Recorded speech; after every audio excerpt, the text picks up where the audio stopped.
ഇനി പുതിയൊരു പരിഷ്കാരം കൂടി പരീക്ഷണത്തിൽ തുടങ്ങിയിരിക്കുകയാണ്. പരീക്ഷണം നടത്താൻ വേണ്ടി പോകുന്നു. സാധാരണ പോകുന്ന സൂപ്പർ ഫാസ്റ്റ് ബസ്സുകളെ അധിക ചെലവില്ലാതെ എയർ കണ്ടീഷൻ ചെയ്യാൻ പോകാൻ. അതായത് സാധാരണക്കാർ ഉപയോഗിക്കുന്ന സൂപ്പർ ഫാസ്റ്റ് അതിനൊരു മാറ്റമില്ല. ഇതിലൊരു ഹൈബ്രിഡ് എയർ കണ്ടീഷൻ എന്നൊരു സാധനം, ഒരു പരീക്ഷണാടിസ്ഥാനത്തിൽ ഒരു വണ്ടി നമ്മൾ നിർമ്മിക്കാൻ കൊടുത്തിരിക്കുകയാണ്. കാസർഗോഡിൽ ഒരു സ്വകാര്യ ബസ് ഉടമ തന്റെ ബസ്സിനെ ഹൈബ്രിഡ് എയർ കണ്ടീഷൻ ചെയ്തു. ലോക്കൽ ബസ്സാണ്. അത് കണ്ടുകൊണ്ട് TV വാർത്തയിൽ കണ്ടുകൊണ്ട് ഞാൻ അവരെ പരിശോധിക്കാൻ ഉദ്യോഗസ്ഥരെ വിടുകയും മോട്ടോർ വെഹിക്കിൾ ഡിപ്പാർട്ട്മെന്റ് ഉദ്യോഗസ്ഥരെ പരിശോധനയ്ക്ക് അയക്കുകയും ചെയ്തപ്പോൾ അഡീഷണൽ ആയിട്ട് പെട്രോൾ എടുക്കാതെ ഒരു അഡീഷണൽ 3 ബാറ്ററി വെച്ചിട്ട് ഒരു ഓൾട്ടർനേറ്റർ വയ്ക്കും. അതായത് മെക്കാനിക്കൽ സൈഡ്. കാരണം AC-യുടെ കംപ്രസർ ഒന്നുമില്ല, അതെല്ലാം വെള്ളം. അതിൽ നിന്ന് ഇലക്ട്രിസിറ്റി ഉത്പാദിപ്പിച്ച് ആ നമ്മുടെ വീട്ടിലെ AC വർക്ക് ചെയ്യുന്ന പോലെ ഈ വണ്ടിയുടെ പുറത്ത് AC വർക്ക് ചെയ്യും. അപ്പൊ നമുക്ക് KSRTCക്ക് ഈ വണ്ടി നിർമ്മിക്കാൻ ആവശ്യമായ ഒരു ചെറിയ തുക ഒഴിച്ച്, ഇത് AC ചെയ്യാൻ ആവശ്യമായ തുക ഒഴിച്ച് വണ്ടി ഓടുമ്പോൾ ഡീസൽ കൂടുതൽ എടുക്കൂല.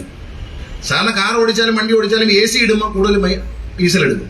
ഇത് അതെടുക്കൂല, പക്ഷെ തണുത്തിരിക്കും. അപ്പം വലിയ ചാർജ് വർധനമില്ലാതെ ഒരു പേരിന് വേണ്ടി ഒരു നേരിയ വർധനവിനപ്പുറം ഒന്നും ഉദ്ദേശിക്കുന്നില്ല.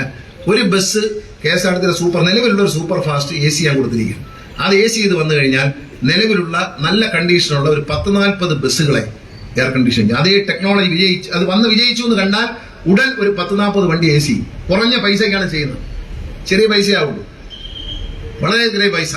ആ പൈസയ്ക്ക് ഇതിനെ ഓർഡർ ചെയ്ത് AC ആക്കുകയാണ്. AC ആക്കി കഴിയുമ്പോൾ നമ്മൾ മനസ്സിലാക്കണം, നമ്മൾ ഈ സാധാരണക്കാരായ നമ്മളെ യാത്ര ചെയ്യുന്ന സൂപ്പർ ഫാസ്റ്റുകൾ ഏതാണ്ട് പടപടപടാന്നങ്ങ് എയർ കണ്ടീഷനായി മാറും. അതുകൂടി കേരളത്തിന്റെ യാത്രാ സംസ്കാരം മാറാൻ പോകാൻ. സാധാരണക്കാരൻ കുറഞ്ഞ ചെലവിൽ യാത്ര ചെയ്യുന്ന വാഹനങ്ങൾ പോലും എയർ കണ്ടീഷനായി മാറുന്ന ഇന്ത്യയിലെ ആദ്യത്തെ സംസ്ഥാനമായി കേരളം മാറും. ചെറിയ മാറ്റങ്ങളല്ല കേസാണ്, അത് കൂടുതൽ യാത്രക്കാരെ ഇതിനുള്ളിലേക്ക് ആകർഷിക്കും. ഞാൻ പറഞ്ഞ കണക്ക് സ്കൂട്ടറൊക്കെ ഒതുക്കി വെച്ചിട്ട് ഇതിൽ പോയാൽ മതി, സമയത്ത് ചെല്ലും, നല്ല AC ആണ്, പൊടിയൊന്നും അടിക്കില്ല, പൈസ അധികം കൊടുക്കുകയും വേണ്ട. ഇന്ന് നിലവിലുള്ള സൂപ്പർ ഫാസ്റ്റിന്റെ ചാർജിൽ നിന്ന് വലിയ വർധന ഏർപ്പെടുത്താൻ ഉദ്ദേശിക്കുന്നില്ല. തുച്ഛമായ ഒരു വർധന പേരിനും വേണ്ടി AC-യും non-AC-യും തിരിച്ചറിയാൻ വേണ്ടി മാത്രം. ഏറ്റവും നന്നതിൽ ഏറ്റവും പുതിയ വണ്ടി ഇതുപോലത്തെ സ്വിഫ്റ്റിന്റെ വണ്ടിയാണ് പണിയാൻ കൊടുത്തിരിക്കുന്നത്. ഇത് AC ചെയ്ത് വരുമ്പോൾ വേറൊരു സംസ്കാരം. നമ്മൾ കൃത്യമായി ഓടുകയും കൃത്യമായി വരികയും ചെയ്താൽ ഈ സ്കൂട്ടറൊന്നും ആരും എടുക്കത്തില്ല. 10 രൂപ ലാഭിക്കാൻ വേണ്ടി അത് അകത്ത് വെച്ചിട്ട് ഈ വണ്ടിയിൽ തന്നെ കയറി വരും. ഈ വണ്ടി കറക്റ്റ് സമയത്ത് വരണം, നല്ല വണ്ടി ആയിരിക്കണം, വഴി കിടക്കാൻ പാടില്ല. ഇവിടെ ഓടിക്കൊണ്ടിരുന്ന ലോ ഫ്ലോർ ബസ്സുകൾ 26 എണ്ണമാണ് ഞാൻ ഷെഡിൽ പിടിച്ചിരിക്കുന്നത്. ലക്ഷക്കണക്കിന് രൂപ ചെലവഴിച്ച്, കോടിക്കണക്കിന് ചെലവഴിച്ച് 26 വണ്ടിയും പണിയാണ്. പണിഞ്ഞ് പുതിയതാക്കി ഇറക്കാൻ. കാരണം കോഴിക്കോട് നിന്നൊക്കെ രാത്രിയാകുമ്പോൾ കിടക്കാൻ സമയം, രാത്രിയാകുമ്പോൾ വിളിയ ആൾക്കാർ AC ബസ്സിൽ ടിക്കറ്റ് ബുക്ക് ചെയ്ത് വണ്ടി വന്നതുമില്ല പോയതുമില്ല. പോയാലോ 10 കിലോമീറ്റർ കഴിഞ്ഞ് അവിടെ വഴി കിടക്കുകയാണ്. ഇതാണ് സ്ഥിതി. അത് മാറണം. അത് മാറിക്കൊണ്ട് കൃത്യമായി വണ്ടി പോവുകയും വരികയും ചെയ്താൽ ആളുകൾ അത് ഇഷ്ടപ്പെടും. ചലോ ആപ്പുമായി ഒരു എഗ്രിമെന്റ് എത്തിയിട്ടുണ്ട്. ചലോ ആപ്പ് എന്നൊരു ആപ്പ് വരാൻ പോവുകയാണ്. ആ ആപ്പ് വന്നു കഴിഞ്ഞാൽ നിങ്ങളുടെ ഫോണിൽ എല്ലാ ടിക്കറ്റ് മെഷീനും എല്ലാ വണ്ടിയുടെ നിൽക്കുന്ന പൊസിഷനും GPS വഴി ബന്ധിപ്പിച്ചുകൊണ്ട് ഈ ആപ്പിൽ കിട്ടും. റെയിൽവേയുടെ ആപ്പ് പോലെ ഈ ആപ്പ് നിങ്ങൾ ഡൗൺലോഡ് ചെയ്താൽ ഓരോ യാത്രക്കാർക്കും ചങ്ങനാശ്ശേരിയിലേക്ക് വരാൻ പോകുന്ന ബസ്സുകളുടെ സമയം കാണാൻ പറ്റും. അതായത് ഒരു വണ്ടി തിരുവല്ല പാസ് ചെയ്തു, ആ വണ്ടിയിൽ സീറ്റ് ഉണ്ടോ, ഇരിക്കാൻ പറ്റുമോ, ഉണ്ടെങ്കിൽ അപ്പോൾ തന്നെ റിസർവ് ചെയ്യാൻ കഴിയുന്ന സംവിധാനത്തോടുകൂടി ചലോ ആപ്പ് 2-3 മാസത്തിനുള്ളിൽ കേരളം മുഴുവൻ വ്യാപകമായി വരും. അത് വരുന്നതോടുകൂടി ഈ വരിയായിട്ടുള്ള ബസ് ഓടിക്കും. ഒരു വണ്ടി അങ്ങോട്ട് പോകുന്നു, അതേ വഴിക്ക് തൊട്ട് പറയാൻ കുറെ വണ്ടി ഈ പരിപാടി അങ്ങ് നിൽക്കും. കാരണം നമ്മൾ GPS വെച്ച് മോണിറ്റർ, ഇപ്പൊ മാനുവലായിട്ട് തന്നെ മോണിറ്റർ MDയുടെ നേതൃത്വത്തിൽ വരിയായിട്ട് പോകുന്ന വണ്ടികൾ കണ്ടെത്തി അതിനെ മാറ്റാനുള്ള നടപടി സ്വീകരിച്ചിരിക്കുക. വരിയായിട്ട് വണ്ടി പോകേണ്ട കാര്യമില്ല, ഒരു നിശ്ചിത ഗ്യാപ്പിൽ പോയാൽ മതി. 5 മിനിറ്റോ 10 മിനിറ്റോ ഗ്യാപ്പിൽ വണ്ടി വന്ന ആളുകൾ വെയിറ്റ് ചെയ്യാൻ തയ്യാറാണ്. പക്ഷെ കൃത്യമായി വണ്ടി എത്തണം. ഇപ്പൊ കോട്ടയത്ത് പുറപ്പെട്ട വണ്ടി പുറപ്പെട്ട് ഇപ്പൊ അങ്ങനെ ടിക്കറ്റ് ബുക്ക് ചെയ്യാൻ പറ്റില്ല. ഇപ്പൊ കോട്ടയത്ത് ഒരു വണ്ടി പുറപ്പെട്ടു പോയി, അതിൽ സീറ്റ് ഉണ്ടെന്ന് നമ്മൾ കണ്ടു, പക്ഷെ ടിക്കറ്റ് ബുക്ക് ചെയ്യാൻ പറ്റില്ല. കാരണം പുറപ്പെട്ടു പോയാൽ പിന്നെ ബുക്ക് ചെയ്യാൻ പറ്റില്ല. ഇനി അങ്ങനെയല്ല, ലൈവായിട്ട് ബുക്ക് ചെയ്യാം. പുറപ്പെട്ടു വന്ന് ചങ്ങനാശ്ശേരിയുടെ ഈ സ്റ്റേഷന്റെ ഔട്ട് വന്ന ഈ ജംഗ്ഷന്റെ അപ്പുറത്ത് വന്നാലും നിങ്ങൾക്ക് ഇനി ടിക്കറ്റ് ബുക്ക് ചെയ്ത് വണ്ടി കയറാൻ പറ്റും. KSRTCയുടെ കാർഡുകൾ നേരത്തെ ഇറക്കി പരാജയപ്പെട്ടതാണ്, വീണ്ടും വരികയാണ്. പക്ഷെ ആ കാർഡുകൾ സാധാരണ കടകളിൽ നിന്നും നിങ്ങൾക്ക് ചാർജ് ചെയ്യാൻ പറ്റും. കാർഡ് സാധാരണ കടകളിൽ നിന്ന് വാങ്ങിക്കാം, അവിടെ നിന്ന് നിങ്ങൾക്ക് റീചാർജ് ചെയ്യാം, KSRTC ഉപയോഗിക്കാം.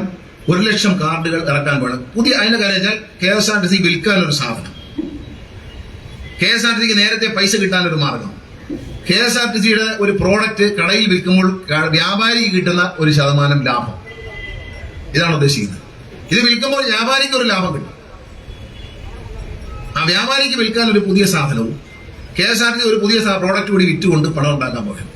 യാത്രക്കാർക്ക് നേരത്തെ ഈ കാർഡ് വാങ്ങിക്കാം, കാർഡ് ഫില്ല് ചെയ്യാം. ആ ഫില്ല് ചെയ്ത് കയ്യിൽ വെച്ച് കഴിഞ്ഞാൽ ബസ്സിൽ കയറി അത് കാണിച്ചാൽ മതി. ഇനി അടുത്ത 2-3 മാസത്തിനുള്ളിൽ ഈ ചലോ ആപ്പ് വഴി നിങ്ങളുടെ എല്ലാവരുടെയും എല്ലാ ഡെബിറ്റ് കാർഡുകളും എടുക്കും. എല്ലാ ഡെബിറ്റ് കാർഡ്, പേടിഎം, ഗൂഗിൾ പേ തുടങ്ങിയ എല്ലാ പേയ്മെന്റ് സംവിധാനങ്ങളും ബസ്സിനകത്ത് എടുക്കാൻ പോകാൻ എടുക്കും. പൈസ വേണ്ട, കാശ് ഇല്ലാതെ തന്നെ യാത്ര ചെയ്യാൻ കഴിയുന്ന സംവിധാനത്തിലേക്ക് മാറും. അതിനുള്ള നടപടി തുടങ്ങി കഴിഞ്ഞു. അതിന്റെ ടിക്കറ്റ് മെഷീൻ എല്ലാ സ്ഥലത്തും വന്നു തുടങ്ങി. ചങ്ങനാശ്ശേരി വന്നോന്ന് എനിക്കറിയത്തില്ല. തിരുവനന്തപുരം ജില്ല, കൊല്ലം അല്ലേ, കൊല്ലം ജില്ലകളിൽ തിരുവനന്തപുരം കംപ്ലീറ്റ് ചെയ്തു, കൊല്ലം പകുതിയായി കൊടുത്തുകൊണ്ടിരിക്കുകയാണ്. പുതിയ മെഷീൻ വരെയാണ്, ആൻഡ്രോയിഡ് ബേസ്ഡ് ആയിട്ടുള്ള പുതിയ മെഷീൻ. ഇത് മാത്രമല്ല, ഈ ആപ്പിലൂടെ മാത്രമല്ല, സാധാരണ കുട്ടികൾ, ഇന്ന് ഞാൻ ഓഫീസിൽ നിൽക്കുമ്പോഴും 2 കുട്ടികൾ വന്നു. അവര് മലപ്പുറത്ത് എന്തോ വന്നിരിക്കുകയാണ്. അവരൊരു ആപ്പ് ഡെവലപ്പ് ചെയ്തിട്ടുണ്ട്. അതായത് മൈ KSRTC എന്നൊരു ആപ്പാണ്. അതുപോലെ ആപ്പ്, അതായത് എന്റെ റെയിൽവേ ട്രെയിൻ നമ്മൾ കയറില്ലേ, മൈ ട്രെയിൻ, ഇന്ത്യൻ റെയിൽവേ, അതുപോലെ പല പല ഇഷ്ടമുള്ള ആപ്പ് നിങ്ങൾക്ക് ഫോണിൽ ഡൗൺലോഡ് ചെയ്യാം. ഒരു ആപ്പ് വഴി റിസർവ് ചെയ്യാൻ നിങ്ങൾക്ക് കഴിഞ്ഞില്ലെങ്കിൽ മറ്റൊരു ആപ്പ് വഴി നിങ്ങൾക്ക് റിസർവ് ചെയ്യാം. ഈ ബസ്സിന്റെ വരവും പോക്കും ഒക്കെ ചെലവ് ആപ്പിലൂടെ മാത്രമല്ല, ഈ പുതിയ സ്റ്റാർട്ടപ്പ് ചെറുപ്പക്കാര് അവർ കഷ്ടപ്പെട്ട് കോളേജ് സ്റ്റുഡൻസ് ഒക്കെ ഉണ്ടാക്കിയിരിക്കുന്ന ചില ആപ്പുകൾ കൂടി KSRTC അംഗീകരിക്കും. അംഗീകരിച്ചു കഴിഞ്ഞാൽ ആ ആപ്പുകളും നിങ്ങൾക്ക് ഡൗൺലോഡ് ചെയ്യാം. അതിലും KSRTC സംബന്ധിച്ച എല്ലാ വിവരങ്ങളും കിട്ടും. KSRTC യാത്രക്കിടെയുള്ള ഹോട്ടലുകൾ നവീകരിച്ചു, ഹോട്ടലുകളെ ക്ലാസിഫൈ ചെയ്തു. നല്ല ഹോട്ടലുകൾ, സ്ത്രീകളും കുഞ്ഞുങ്ങളുമായി പോയി കഴിഞ്ഞാൽ ഇറങ്ങി പോകാൻ കഴിയുന്ന, ഇരിക്കാൻ കഴിയുന്ന സംവിധാനങ്ങൾ, നല്ല ടോയ്ലറ്റ് സംവിധാനങ്ങൾ, ഇതെല്ലാമുള്ള സ്ഥലങ്ങളിൽ ബസ്സുകൾ നിർത്താൻ തുടങ്ങി. അവരുടെ യാത്രക്കാരെ എണ്ണം കൂടിയിട്ടുണ്ട്. സൂപ്പർ ഫാസ്റ്റ് എല്ലായിടത്തും നിർത്തുമായിരുന്നു. സൂപ്പർ ഫാസ്റ്റിന്റെ ഗുണം എല്ലായിടത്തും നിർത്തത്തില്ല എന്നുള്ളതായിരുന്നു. എല്ലായിടത്തും നിർത്തുമായിരുന്നു, എല്ലാം കട്ടി. പ്രധാന ചങ്ങനാശ്ശേരി, തിരുവല്ല പോലുള്ള സ്റ്റേഷൻ ഒഴിച്ച് ബാക്കി എല്ലാ സ്റ്റേഷനും കട്ടി ചെയ്തു. ഒന്നര വിട്ടുള്ള സ്ഥലത്തെ ബസ് കയറിയാൽ മതിയിരുന്നു. കളക്ഷൻ കൂടി. സാർ, ഒരു കാര്യം എന്താ വെച്ചാൽ, സിനിമയുടെ മന്ത്രിയായിരുന്നു. ചങ്ങനാശ്ശേരിയിൽ ഇപ്പോഴത്തെ എത്ര തിയേറ്റർ ഉണ്ട്? ഈ തിയേറ്റർ എല്ലാം എയർ കണ്ടീഷൻ ആയി 2011 ശേഷമല്ലേ. എല്ലാ തിയേറ്ററും AC ആണ്. AC ഇല്ലാത്ത ഒരു തിയേറ്റർ നിങ്ങൾക്ക് കേരള സംസ്ഥാനത്ത് കാണിക്കാൻ പറ്റും. അന്ന് സർക്കാർ തിയേറ്ററുകൾ എയർ കണ്ടീഷൻ ചെയ്ത് ഡിജിറ്റലൈസ് ചെയ്ത് ഞാൻ കാണിച്ചു കൊടുത്തത് കണ്ടുകൊണ്ടാണ് കേരളത്തിലെ സ്വകാര്യ തിയേറ്റർ ഉടമകൾ അന്ന് എന്നെ എതിർത്തു. ഞാൻ രാജിവെച്ച ദിവസം ലഡ്ഡു വിതരണം ചെയ്തു തലശ്ശേരിയിൽ ഒരു തിയേറ്റർ ഉടമ. അയാൾ അന്ന് AC ചെയ്തില്ല, പക്ഷെ അയാൾക്ക് വണ്ടി ഈ തിയേറ്റർ AC പൊളിച്ച് AC ചെയ്ത് ഡിജിറ്റലൈസ് ചെയ്യേണ്ടി വന്നു. കാരണം അവിടെ പണം കാണാൻ ആരുമില്ല. AC ചെയ്ത തിയേറ്ററിൽ ആൾ പോകും, AC ഇല്ലാത്ത തിയേറ്ററിൽ ആരും പണം കാണാൻ പോകില്ല. അങ്ങനെ വന്നപ്പോ കേരളത്തിലെ മുഴുവൻ തിയേറ്ററുകളും എയർ കണ്ടീഷൻ ചെയ്തു എന്ന് നമ്മൾ മനസ്സിലാക്കണം. ആ ഒരു മാറ്റം തമിഴ്നാട് സിനിമയുടെ 80-ലുമാണ്.